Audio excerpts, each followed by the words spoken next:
Did you know? The Magic Invitational was created and run by Magic head designer Mark Rosewater. It was originally called the Duelist Invitational because the publisher of the Duelist magazine, an official publication by Wizards of the Coast, was interested in creating a promotional Magic event to sponsor. Mark Rosewater, who was editor-in-chief for the Duelist, proposed the idea of an all-star game, which was immediately approved. Designed to promote Magic as a game of fun and competition, 16 of the world's best players were invited to compete in a round-robin style tournament.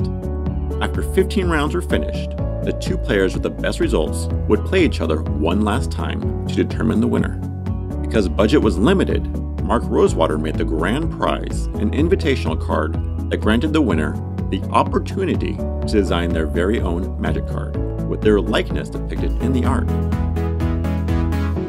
The tournament ran from 1997 to 2007, with 11 invitational cards printed. Coincidentally, all 11 cards were creatures, even though several of the winner's original submissions did not have creature as its card type.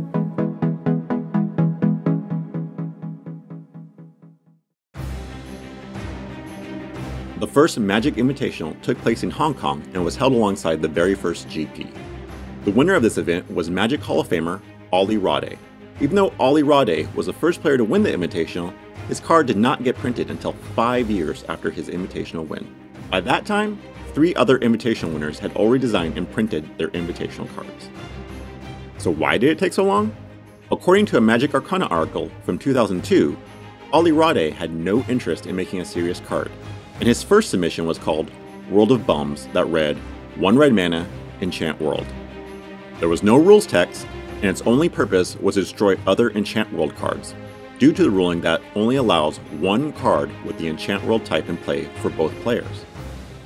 During this time, Magic R&D had already discontinued enchant world, so we tried another attempt.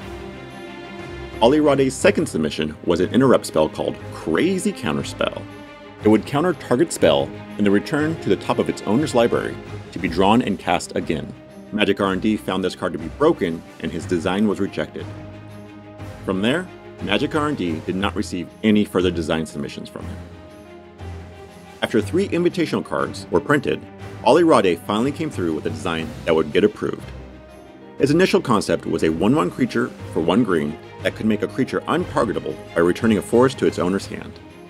The design was approved with some minor tweaks to fit Odyssey Block's graveyard theme. The end result was Sylvan Safekeeper printed in Judgment. With Shadow Mage Infiltrator printed in Odyssey, Sylvan Safekeeper would be the second invitational card printed in the block. The art shows Ollie Rade riding a spider, which was an homage to his winning deck that ran Giant Trapdoor Spider during Ice Age and Alliances constructed at Pro Tour Columbus in 1996. When Hall of Famer Darwin Castle won a second Magic Invitational, he immediately submitted his card design after his finals match. The card was named Avalanche Riders, and its mana cost was 3 generic and 1 red for a 2/1 that destroys target land when it comes into play. Magic R&D tweaked the card to have the creature be a 2/2 with Echo, a keyword mechanic of Urza's Saga block. After final design was handed off, Mark Rosewater, who was in charge of writing the art descriptions for Urza's Legacy, decided to add Darwin Castle's likeness.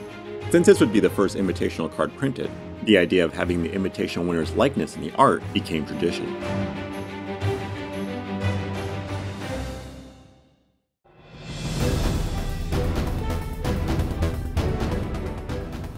The card Dark Confidant is commonly referred to as Bob because it is an invitational card designed by Magic Hall of Famer Bob Maher. This 2/1 human wizard for 1 and a black became one of the most powerful creatures the game has ever seen, and also has one of the most memorable flavor texts, Greatness at Any Cost, which alluded to Maher's nickname, the Great One. In 2011, Dark Confidant received a premium promo reprint in the classic card frame, and then another with different art in the very first Modern Masters set. This time, the artwork did not feature Bob Maher's likeness, but it wasn't the first invitational card to have this change. When Meddling Mage was reprinted in Alara Reborn, it no longer kept the original artwork featuring Chris Pikula. This was the first time an invitational card did not feature the likeness of its designer. The card Void Mage Prodigy, designed by 7-time Pro Tour champion Kai Bude, received its first reprint shortly after its initial release. The reason was due to the original artwork's unflattering imagery of the Magic Hall of Famer. This was remedied when Wizards of the Coast reprinted Void Mage Prodigy as a Magic Player Rewards promo that came with an alternate art that still featured Kaibude. Several years later, this alternate art of Void Mage Prodigy was reprinted as a time-shifted card in Time Spiral. Another extremely powerful creature, and the very last invitational card to be printed, is Snapcaster Mage from Innistrad. Designed by Tiago Chan, the original submission was a land called Denying Channel that produced 1 generic mana and had an activated ability that cost 2 generic and 2 blue mana. Discard Denying Channel, counter target spell. This was obviously too powerful, so Magic R&D asked Tiago Chan for another version. Instead, he came up with one of the best blue creatures ever printed. Besides introducing us to some of Magic's greatest creatures, Magic Invitational was also known for running a variety of unconventional formats. One of Mark Rosewater's intentions for the event was to reinforce that Magic is more than competition. So formats like Cube Draft, Build Your Own Standard, and Auction were played. This proved to be very successful as the players invited, who were mostly the best competitive players in the world, really enjoyed competing in the event. Even though the Magic Invitational ended in 2007, many other tournaments after it adopted some of its qualities. When the Magic Online Community Cup was instituted from 2009 to 2015, it borrowed ideas like voting players in and running unconventional formats. The Star City Games Invitational had its winner choose a creature token to be custom made with their likeness featured in the art.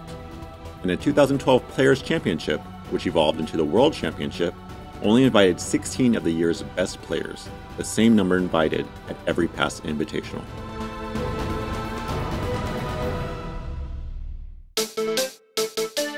Thanks for watching Did You Know Magic? This is Brandon Crane, aka Booster Tutor, voicing this episode. If you want to learn more about me and my content, please check out my YouTube channel in the description below, or check out my podcast, Cumulative Upkeep. And don't forget to subscribe to Gathering Magic to watch more episodes of Did You Know Magic?